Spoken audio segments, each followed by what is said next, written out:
The general definition of shapeshifting is the magical or supernatural ability to change one's physical form, which appears in myths, folklore, and speculative fiction worldwide to describe both literal transformations and symbolic shifts.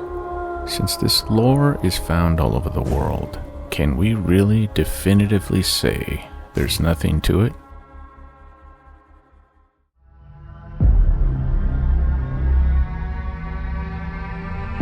There have been reports of strange creatures in the area.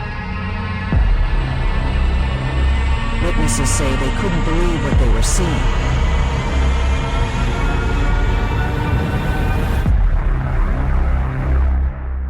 What is that?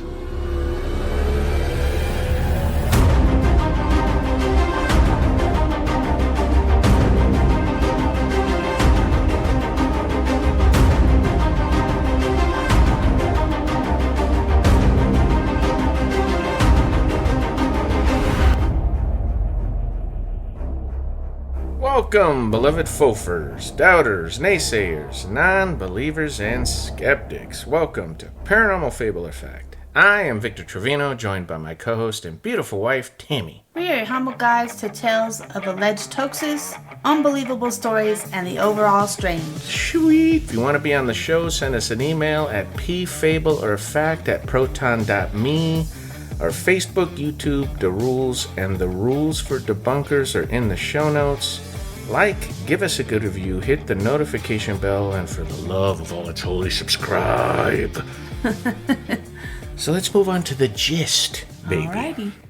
Now, we talked about variants before with the last show when it came to the mirror folklore. In this show, it's called Shapeshifters, because that's exactly what we're going to be talking about. And the variants of this folklore all over the world, baby, is, I believe, one of the inarguable truths, so I don't want to talk about it too much. But the belief of shapeshifters, or were-humans, which is humans that can assume the shape of animals. That's what we're going to be talking about. We're not going to be talking about shapeshifters like Zeus from Greek mythology and Loki from Norse mythology, who could basically assume any form. I mean, they could turn into like little birds and lizards and everything else, you know what I mean? That's something completely, entirely different, in my opinion. We're talking about humans that can do it, because those are gods. Yeah, and they're assuming godlike powers. Exactly. You know, so it's not the same as someone of what we're talking about, like the werewolf of Bedford,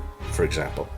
We're going to be discussing shapeshifting through magic and other occult methods. We'll probably have to briefly revisit the show we did on Bedford's werewolf. If you haven't listened to that show, please do, because we did a really good job on that show, I believe, for some references in this show, baby. So moving on, there's no disclaimer. We're just moving on. Now, there's no real red flags. These are more examples. Just like in the last show, these are examples of what we found. But we do have inarguable truths in this show, baby. So the first one is called a kyanthrope, which is basically a dog man. It's based on ancient Greek. This is from ancient Greek mythology. Kyan means dog, and anthropos means man or human. So literally, kyanthrope means dog man.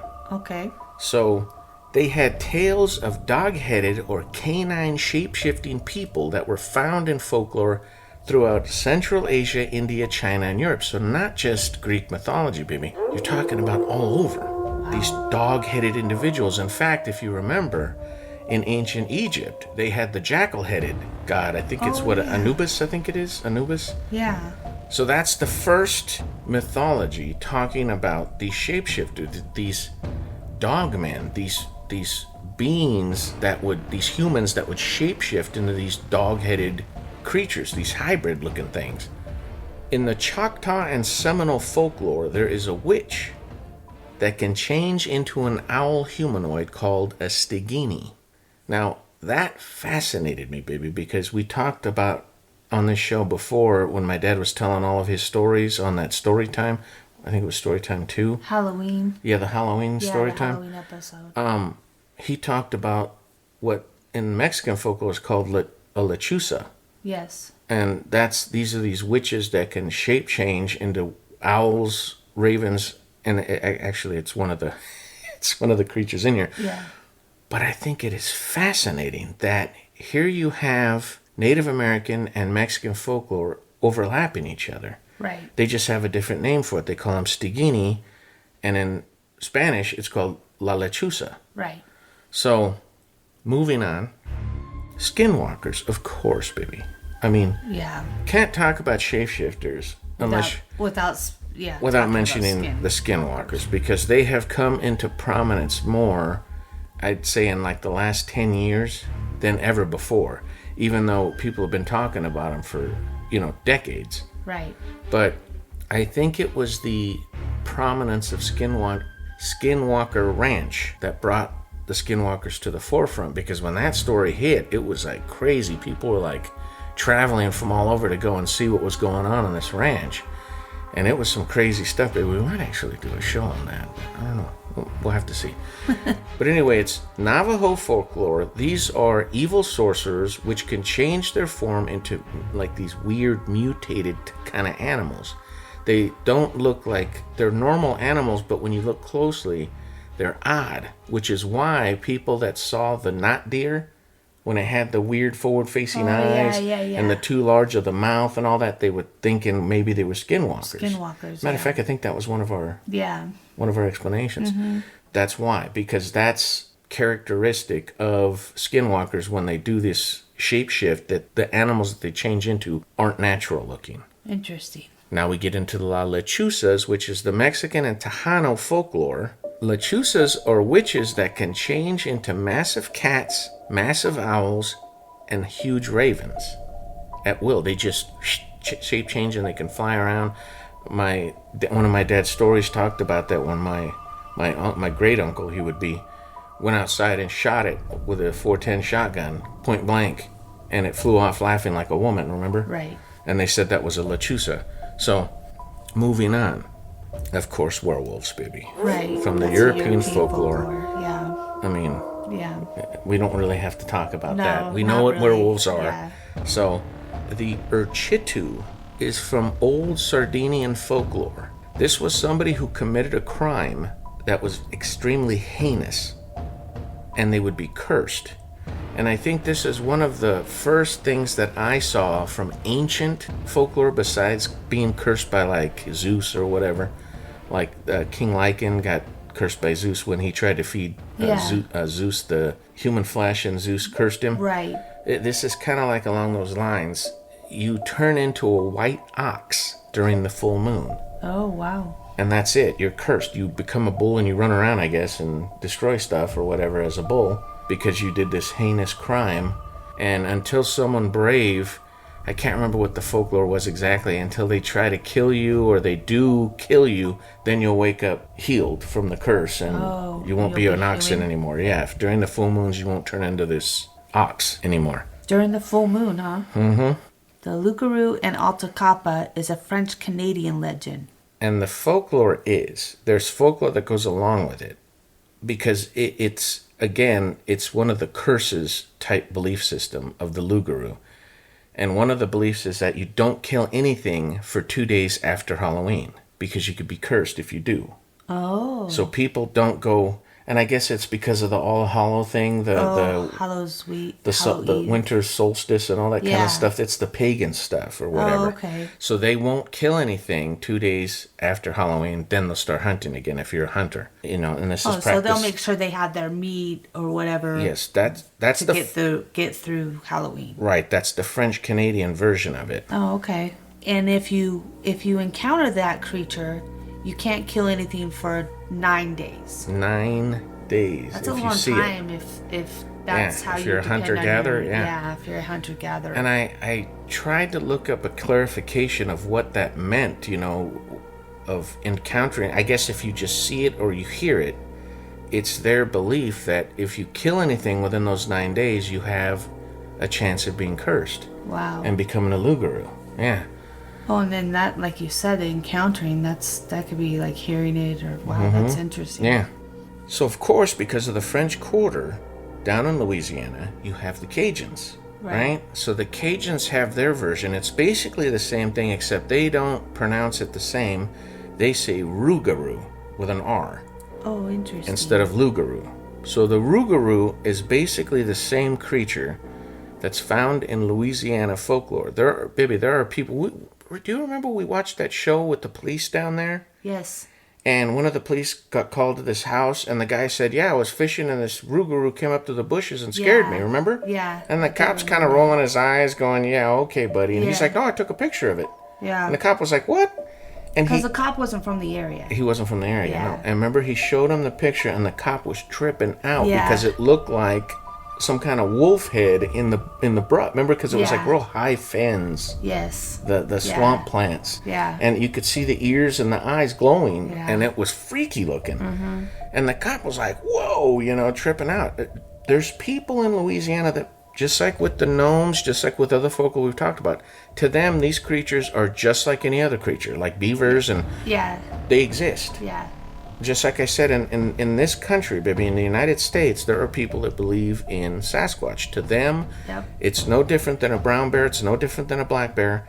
So, and I think that's what drives academia crazy. But it's not academia that is correct on this, because they're not out there like the locals. Right. If you see them all the time, baby, you believe in them. Yeah. How can you not? Yeah. And you're going to say that, "Oh, I saw the same one 20 years later. Oh, it's the same guy in the same costume." Yeah. Get out of here. Yeah. It's the same guy hoaxing. Yeah. And he's out in the middle of nowhere with wooden shoes on, faking, footprints out in the middle of nowhere in the middle of winter when it's, 40 below. Get out of here. Who's going to do that? Come on. And at the off chance that somebody just happens to come across those tracks way out in the middle of nowhere. You know what I'm saying? Yeah. It just doesn't make any sense, baby. So anyway, moving on. Shedding blood. And the thing is but these creatures, the Rougarou and the Rougarou, they're werewolves. They're not giant wolves. These are wolf men. Okay. You know what I mean? Yeah. They're humanoid. Yeah. And what the Cajuns believe is shedding blood might get rid of the curse, but the person who sheds the blood might get cursed as a result. So I looked up shedding of blood. Well, this is this kind of folk. It's kind of a folk mysticism. I don't know if it's from the Native Americans. I think it's from the Creoles. And what they'll do is they'll cut shallow cuts in their skin, like patterns, and shed the blood. And while they're doing rituals and stuff, kind of like the Sioux Sundance, where they would actually cut into their skin and dance for hours and get delirious because they're bleeding so much and stuff. And same kind of thing here, except you have to be very careful because, like it says, you could pick up the curse of the Rougarou if you don't do it correctly. So you can't just be out there cutting yourself and going, "Oh, Rougarou, go away." You might bring it on yourself, is what they believe. So just like with the mirror show that we just did, baby, the last show we did, we're going all over the world. Right. We got Navajo, we got Mexico, we got European, we got Sardinia, which is over there in the Mediterranean, off the coast of Italy and Sicily. We have French-Canadian folklore. You have Louisiana, southern Mexico, and now we go to Mesoamerican folklore, baby, which there's these creatures called Nawals. Now, a Nawal were sorcerers who could assume the form of jaguars or pumas. Oh. And to them, they were just like the Mexican curanderos.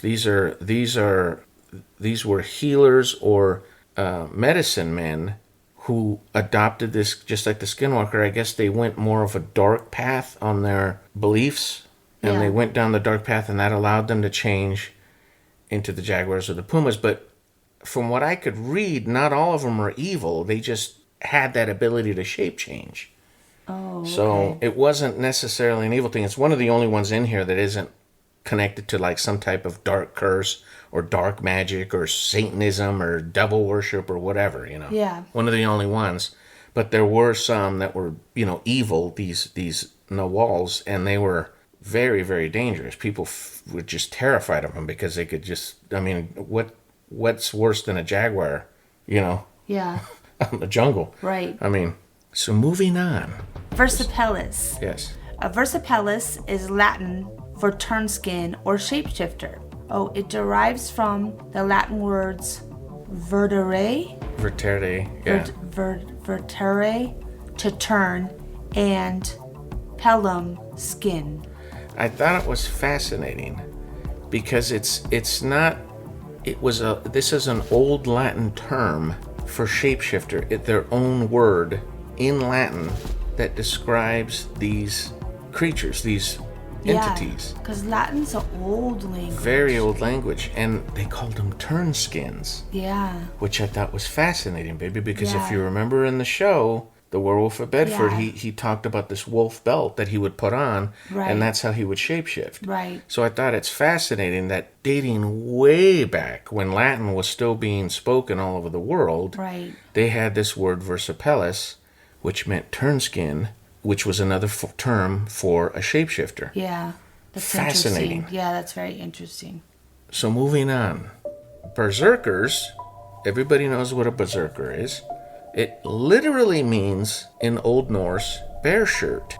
Some people have said bear skin, but most of them are kind of leaning towards the bear shirt aspect because that's more of what it means. The thing is, baby, is these were Scandinavian warriors that were renowned for their frenzy in battle. Most of them were depicted wearing these bear skins and they would just charge into battle. And, they would draw them with, like, axes and stuff. But in reality, the carvings and stuff that they found from their wood carvings and stuff, they didn't have any weapons. They just wore pelts and charged into battle. Okay? Oh, wow. So then they started saying, well, because there were stories that the enemies wrote of the Norse, the enemies that fought against these berserkers, they had their own records and stuff, of course, of the Yes. wars and the battles. And according to them, the arrows would bounce off of these berserker warriors. Their swords wouldn't penetrate their skin, or they would run them through with a spear, and the guy would just keep fighting like he wasn't even hurt. So the berserkers could have been like bear shapeshifters that turned into bears By wearing the skin. by wearing the skin. Right. Yeah. Interesting. So, but of course, baby, we can't have that, right? Because you can't go by what the stories say, because those people back then didn't know what they were talking about. They're all buffoons, right? The modern scientists, they're the answer. They're the know-it-alls. They know what's going on, right? They have all the answers. So their theories are that the berserkers, before they went into battle, they just entered a hypnotic state. Or they drank or ate some kind of psychedelic drug that made them ignore pain. And that's how they were able to fight. Never mind that doesn't explain how they fought without weapons. Never mind that there's a word in Old Norse, which is a language that isn't spoken anymore. It's a dead language, Old Norse. And the word is hamask, or hamask, which means change form. Literally change form. So the state of frenzy that these berserkers entered when they ran into battle was change form. Not drink potion, not eat mushroom. Yeah. You know what I'm saying? Not, change mind or change attitude. It means change form. Yeah. So you can talk about hypnotic states and psychedelic drugs or drinks, whatever, you're ignoring evidence. Yeah. But let's move on because that's an argument. Because of the language. The Mannerbund. I was going to do a show just on this Mannerbunds, baby, because it's German for Alliance of Men.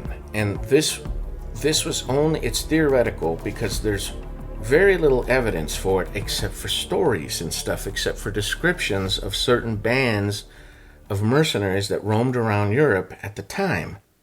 They borrowed from the imagery surrounding the wolf, which is violence, trickery, swiftness, great strength, and warrior fury. These were unmarried young men that went out into the wilds and lived off the land for months at a time, and all they did was train in how to battle and how to kill. Just like the berserkers, these were earlier, and they were first being talked about in like the late 1800s, early 1900s. This is when people started theorizing that this happened. Of course, there's skeptics and there was arguments, and it's all controversial, and some people don't believe that they existed, but there's just too much evidence, baby. For example, they found carvings of these nude men wearing nothing but belts. Now that just fascinated me, baby, because again, going back to the Werewolf of Bedford again, The belt. the belt. These guys marched into war naked, With a belt. wearing nothing but belts. They have stone carvings of them, they have wood carvings of them doing this. Can't explain it. How do you explain it, baby? Now, here, I think the reason there's a lot of resistance to it is because there's a connection, a loose connection, but nevertheless, possibly a connection to later Nazism. Because this alliance of men, these Manderbunds, was like this idea of like superior humans, right? Oh. And what did the Nazis preach? That Aryan, the Aryan nation, where we're a mixture of this religions and races that made us superior to all the other races, and that's the fundamentals of Nazism. So I think that might be why a lot of people are resistant to talking about it, but I mean, baby, that means anybody that thinks they're better than anybody else can be linked to Nazism. You know what I mean? It's kind of far-fetched to me. But the fact that it's from in the German area and stuff like that, I think that's why. But anyway, the alliance of men, the Manderbund, were the war bands of these young men removes the society to train in war, are not so far-fetched, baby. This idea isn't so far-fetched because historically we know the ancient Spartans did the same thing. Yeah. They had what was called the agoge, right, where they would remove young boys all the way as young as 7, baby. Right. They would put them in these communal houses, basically like barracks, and keep them away from everybody. They would deprive them of water, of food, of sleep, and basically to toughen them up and to train them how to fight and defend themselves and to, basically be really tough. And they taught them how to do war and all this stuff. So it's not so far-fetched that there might have been bands. That practice traveled from Greece across Europe, in my opinion. Bruja, or brujo, is a Mexican wizard that can shapeshift into dogs, owls, bats, or wolves. So there's another Mexican shapeshifter. Yeah. Oh, okay. The bruja or brujo basically means witch, but they called them wizards. But we're not talking about that. We're talking about this idea of worshiping devils or demons or something from the negative side of power, right? Yes. To be able to turn into dogs, owls, bats, or wolves. It's not nature magic. You can buy any modern book on witchcraft. It's not going to tell you how to do this. We're talking about dark practices, you know what I mean? The dark arts. The modern, more witches that you see now is kind of like a cross between Wiccan and pagan beliefs. And that's what they say, oh, well, I'm a witch because I practice magic. Okay, fine, that's cool. But don't say that you're the same as witches back then. It's not the same, baby. It's completely different what we're talking about. You talk about brujos and brujas, there's still that belief system in Mexico that people can do this, that they can just change form. One of my dad's stories, baby. Yeah. He said the lechuza, it's a witch, it's a shapeshifter. He said it flew down, he thought it was an owl. Then it flew and it was a raven. Then when it landed, it turned into a cat. Right. And he saw it land right under the lamppost. He was looking right at it. It was a raven. And then as he walked past it, it was a cat, a black cat sitting there. Right. Looking at him with no eyes. It had pits. Yes. So, I mean, my dad saw it with his own eyes, but my dad isn't one to just make up stories. I mean, he was a young kid. He was a teenager at the time, but he remembers it because it scared the living crap out of him. Yep. People still believe in this stuff, baby. Yeah. So, let's move on to the inarguable truth, shall we? And number 1, shape-shifting is often connected to practices of dark magic and or demon/devil worship. Number 2, there are a great number of different cultures that believe in shape-shifting. Number 3, there is possible historical evidence of super or superior humans. Number 4, scientists have been ignoring ancient evidence for decades. Number 5, soldiers cannot win battles unarmed. So let's go back to inarguable truth number 1, baby. And we're going to do these kind of fast because we're running a little longer than we want. Shape-shifting is often connected with practices of dark magic and or demon/devil worship. Oh, there you go! Whatever. Talking about skinwalkers, baby, witches, wizards, sorcerers. What are we talking about here? We're talking about the negative side of whatever worship you're doing. Right. This negativity. We're not talking about nature magic. We're not talking about shamans, pagans, modern witches that say they're like white witches and they practice white magic. It's basically what you're talking about there is like Wicca, nature magic, It's harmless. We're not talking about that. We're talking about darkness that's so despicable, baby. Yeah. Murder, cannibalism, all this terrible things that they do in order to be bestowed upon these dark arts, this practice of shape-shifting. Right. And you're seeing a lot of that in Hollywood, where you're seeing videos of celebrities shape-shifting and stuff.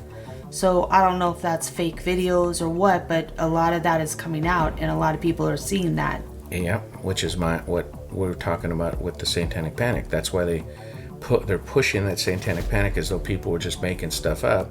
It's still happening today. So how was it a panic back then if it's still happening today? Correct. Everything that was being reported back then is still happening today. Yeah. And we see it. And they're more blatant now. Yeah, and they're openly admitting it. Oh, you're trying to make this a sermon. Whatever, let's just move on. Number 2, there are a great number of different cultures that believe in shape-shifting. This one's going to be really quick, baby, because we just talked about it. Right. We're talking about all over the world. I'm really surprised how many cultures. And baby, I was just scratching the surface. Yeah, that's cursory crazy. research. I just did cursory research, and I barely scratched the surface. The belief in shapeshifters dates back thousands and thousands and thousands of years, baby. Yeah, that's crazy. Inarguable truth number 3. There is possible historic evidence of super or superior humans. We talked about the berserkers and the Manderbans. Peter Stumpf. These people were able to do things that if they were a regular human, they wouldn't be able to do. Correct. It's just all there is to it. Yeah. Let's move on. Inarguable truth number 4. Scientists have been ignoring ancient evidence for decades. I don't know how many times we've circled back to this, but it's horribly, almost embarrassingly true in this case when it comes to shapeshifters. They call it pseudoscience. Yeah. You know, this idea of people being able to shapeshift. Oh, that's just old tales. Those are midwife tales. Those aren't real things. But the ancient Egyptians bothered to carve their hieroglyphs. Right. With the Anubis, the jackal head, and the falcon head, and Bast, which was this werecat basically thing that was supposedly a goddess. Yeah, I think it's funny that they discover all this stuff and they only believe in half. Well, we're only gonna believe in this. We're not gonna believe in that. Pick and choose what they yeah, believe in. exactly. What are you Sounds doing? just like them. Yeah. What are you doing? That's they. It's unbelievable to me. Completely ignoring evidence because it doesn't fit into their little box of reality, their little box of comfort. Correct. But then you look at it all over the world and you're just going to ignore that? All those people didn't know what they were talking about for thousands and thousands of years. The stories got handed down. Native Americans have been seeing these things for like hundreds of years, and they still exist. Yeah. And then they talk down to all those cultures. Yeah. Like, Yeah. oh, they don't know what they're talking about. Like they're stupid or something. Yeah. It's so infuriating. But anyway, we've talked about this before. You know, are you even a scientist at that point when you're going that far out of your way? And we're going to talk about it in the next one, baby. Inarguable truth number 5. Soldiers cannot win battles unarmed. I saw, because the arguments against that are so stupid to me. They entered a hypnotic state, or they drank some kind of, ate shrooms or something, and that's what allowed them to do all this crazy stuff out on the battlefield. Okay, fine. The dumbest argument I saw, baby, was that it was psychological warfare. Think about that. These naked men, young men, wearing nothing but belts, march out onto the battlefield, and the enemy is terrified. Oh my goodness, they must be crazy. What? That is such buffoonery, it stuns me. The archers would be rubbing their hands together, baby. Yeah. Because They would probably think, oh, that's strange that they're out there naked. Okay, well, time to get rid of them. Time to kill them, yeah. Because all you'd have to do is just rain arrows down them. What are you Yeah. going to do? Yeah. Dodge the arrows? You can't. You got no shield, no armor, nothing. Yeah. It would cut them to pieces. Yeah. Archers would cut them to pieces. The battle would be over before it even started. Right. This idea that they did it for psychological warfare. Here's a lollipop. Go over there. You're going to hurt yourself. But that's how far they, in academia, and these scientists, these anthropologists, and these archaeologists, that's how far they're willing to go, because it cannot possibly be shape-shifting, baby. No. It cannot be. Even though there's a word in Old Norse that says exactly that, to change form. That's why word too. That's why the berserkers went into this frenzy, and that's how they were able to do it, because they actually changed the form of their body. But no. Right. Can't possibly be that. Because an It's animal drugs. can go in without an animal can attack. An animal could do perfectly well don't without a have weapon. weapons, Exactly, baby. And we have those stories about, them only being able to be affected by silver, these were creatures or whatever. And when they talk about these berserkers, that's some of the stories. And the Manderbuns is that they couldn't hurt them with conventional weapons. That's why they were so feared. Yeah. So where does that come from, baby? Right. I don't care how many drugs you take. Yeah. Shrooms can be the best shrooms on the planet. You get an arrow through the throat, Yeah, your body's... that's it. Yeah, your body's... Yeah. Your ticket's been punched. Yeah, exactly. You get a spear through the eye socket, you're done. Yeah. I don't care how hypnotically or frenzy you get yourself into, Yeah, you're done. Yeah, your brain might think you're in La La Land, but your body's right there on Earth. Yeah, battle axe separates your head from your shoulders, you're done. Yeah. It's just nonsensical to me that they say that's the explanation. I just took drugs. That's it. It's just so... But what do you expect, baby? So that about does it, baby. That's pretty much the show. So, in conclusion, baby, what do you think about the Shapeshifters? I think shapeshifters come from a very dark place, a very evil place. And they're spooky. Mm-hmm. I mean, I've seen some videos. I know, like I said, with the modern technology today, with YouTube and TikTok and Facebook and everything, some of those videos are very spooky. Very scary, Yeah, maybe some of them are made up, but still, you can't unsee that. It's freaky. And we've talked about that on the show before, baby, that we are willing to concede that probably 85 to 90% of all reports are bunk. Right. We're willing to concede that. I don't want to talk about those. I want to talk about the 10 to 15% that aren't so easily explained. Exactly. So if you see a video and it's obviously been altered or, messed with, I don't want to talk about that. I want to talk about the ones where you're like, whoa, where it's a live stream, nearly impossible to edit a live stream, baby, and people are seeing it live, and you can see them reacting to it live. That's a little harder to fake, in my humble opinion. That's all I'm going to say on it. But yeah, I know exactly what you're talking about. You just can't unsee it. You can't unsee it once you see it. It's if you actually see their eyes changing and stuff, where they have almost like snake irises and stuff. Yes. Yeah, it's very spooky. And they say that they're reptilian and all kinds of other stuff. But that's basically the same thing. Shapeshifter. I remember there was a Dinar Kuntz book called Twilight Eyes, and it was this guy he was a carny, and he had these special kind of eyes that he could see the reptilians in their true form. And he went around, he got proficient in knife throwing, and he went around and killed these reptilians because they were always in a place of power. Well, what do you think he's writing about, baby? That's what that workbook was about. Yeah. And that was during the 80s, during the Satanic Panic. When people were making all that stuff up and nothing satanic was going on. Nothing to see here. Nothing to see here, folks. All these kids are just making those stories up. There's no satanic organization, yes, but there's books, and we saw documentaries where these retired police officers are talking about, there was reports of Satanism that we were investigating, and we were going there, and we had to chase them out of the park, and they were doing all this weird stuff, and we found all these rituals and all these. Yeah. But no, the police are just making that up, baby, because nothing like that was happening. There's no evidence of satanic. It's all a panic. It was all the Satanic Panic. If they say it didn't happen, it didn't happen. Stunning. You have to listen and to it's still happening today, baby. So I think that there's too much evidence for it to be completely ignored, baby, because the belief in shapeshifting exists to this day. Skinwalkers are just as prominent today as they were 100 years ago. In fact, I would argue even more prominent because of the reports of the Skinwalker Ranch. Yeah. This idea of werewolves, dog with a Michigan dog man is really popular right now because people are seeing this thing, you know. The Beast of Bray Road was another show that we did. I mean, you're talking about these things that are animal human hybrids that are running around in the woods scaring the crap out of people. Well, what are people seeing? Yeah. They're just seeing bears. Get out of here. Whatever. I'm just saying there's too much evidence of it for us to just to completely dismiss it as wild stories and midwives' tales and all, to be dismissive about it, in my opinion. Right. So that about does it, baby. Go ahead. All right. Good night, everybody. Thank you very much for your support. Go on our Facebook, follow, go on our YouTube, subscribe, and thank you for always supporting us. Good night. Our appreciation goes out to our veterans, our troops that are serving right now, and our first responders. God be with you and yours.